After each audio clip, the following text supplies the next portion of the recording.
Украинада тик учак кулап 18 адамдын өмүрүн алды. Бакиев Кыргызстанга келсе камалат. Өкмөт светти өчүрүүнүн себебин айтты. Орусия аскеринге өтөт. Москвада жердешин тоногондор кармалды. Баткенде жаңы курулган 45 үйдүн ээсине 100 000 сомдон берилди. Казакстан чет элдиктерди катуу көзөмөлдөйт. Кемпирабад иши эми сотто жабык каралат. Бул аптадагы маанилүү кабарлар топтомун мен Нурайда Жекшанова айтып берем. Саламатсызбы?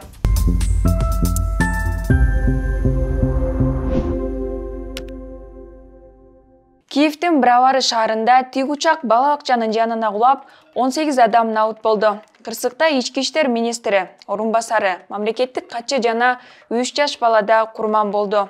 Украинанын улуттук полициясынын башчысы Игорь Клименконун айтымында, кыйраган учак Украинанын өзгөчө кырдаалдар министрлигине таандык болгон. Ал эми кырсыктан жарадар болгон 22 адам ооруканада, анын ичинде 10 жаш бала бар. Президент Зеленский курман болгон ички иштер министри менен анын кесиптештерин Украинанын чыныгы мекенчил уулдары деп атады. Кырсыктын себеби азырынча айтыла элек. Бурдагы президент Курманбек Бакиев Кыргызстанга келсе жаза аткаруу кызматы аны камакка алууга милдеттүү. Бул тууралуу башкы прокуратуранын басма сөз кызматы Кактус медиага берген комментарийинде тастыктаган. 15 январда Бакиевдин жубайы Назгүл Төлөмүшова жүрөк оорусунан каза болуп, сөөгү Беларустан Тогуз-Тороо районундагы Казарман айылында коюлду. Акыркы сапарга узатуу зыйнатына Курманбек Бакиев катышкан жок. Бакиев 2005 жылы бийликке келип, 2010 жылдын 7 апрелинде 87 адамдын өмүрү кыйылган ыңкылаптан кийин үй бүлөсүн алып Беларуска качкан. Ага жана жакындарына 10го жакын факты боюнча айып тагылган.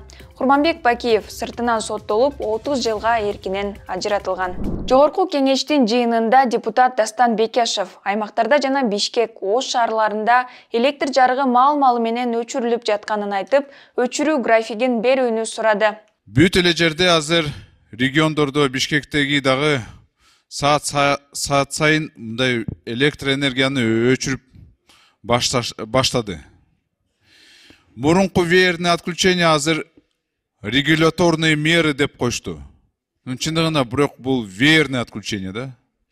Мен түшүнүп атам, электроэнергия бизде кризис болуп атат, оборудование эски болуп атат, начар болуп атат. Бирок ошол эле кезде кача жарандарга мындай график менен түзүп айтып койбойсуңарбы? Мынча саатта электроэнергия болбойт, кача ошого даярданышат да. Азыр 6-дан 8-тен бир райондо, башка райондо 8-тен 10-до өчөт свет. Ошондуктан сураныч графикти түзүп айтып жарандарга алар качап даяр болушсун.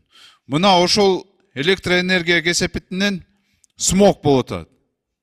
Электроэнергия жоктугунан көбүнчө көмүрдү жана башка нерселерди жагып, мына шаарда таптакыр уже мындай смог эле болуп атат да, катуу эле. Сураныч бүгүн эле баштап ошону айтсаңыздар, графикти берсинчи, а то мен түшүнүп атам. Ар кандай шылтоо менен ушундай эле свет өчөт. Бирок график болуш керек кача. Рахмат.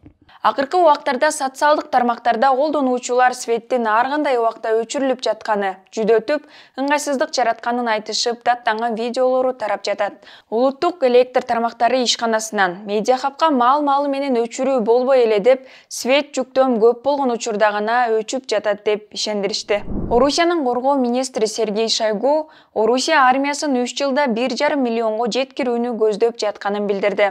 2026 жылга чейин чоң реформа жүргүзөбүз дейт Шойгу. Орус коргоо министрлигинин эсебинде азыр алардын армиясы 1,1 миллион деп эсептелет.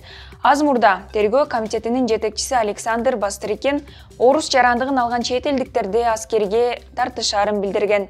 Эмгек мигранты катары барып ыңгайлуулуктарга жетишүү үчүн жапырт жарандык алгандардын арасында кыргызстандыктар да бар. Шойгу жарыялаган чечим Орусия Украинадагы согушта ийгиликке жете албай жаткан учурда жарыяланууда. Жай айларына чейин Украинанын бир топ аймактарын алганы менен сентябрдан тартып бир тобун кайра колдорунан чыгарышууда. Өлтүрөбүз деп коркутуп, кыргыз жаранынан 100 000 рубль талап кылышкан.